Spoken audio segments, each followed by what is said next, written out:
જો તમે કાલનો વિડીયો જોયો છે તો તમને ખબર હશે મને સવારમાં ભૂખ લાગીને અહીંયાથી નાસ્તો લઈને ભાઈ મિત્રની દુકાન ડાબા લાગ્યા હતા. લે તમારે પણ ખાવું હોય તો ખાઈ લે ભાઈ, કેતા નહીં. બપોર થઈને ઝરમર વરસાદ શરૂ થઈ ગયો. હવે કેટલો ટાઈમ નાય વગર રહ્યો એટલે ધૂળ ભરીને નાઈ નાખ્યો.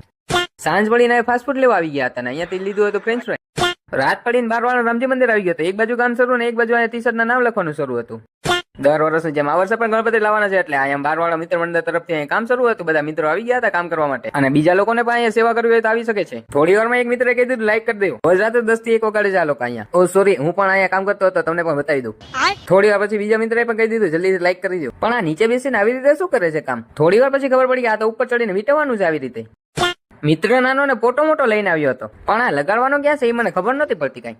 થોડી વાર પછી મિત્રએ મૂક્યો ત્યારે મને ખબર પડી કે આ તો ભગવાનની આજુબાજુ મૂકવાના છે પોટા.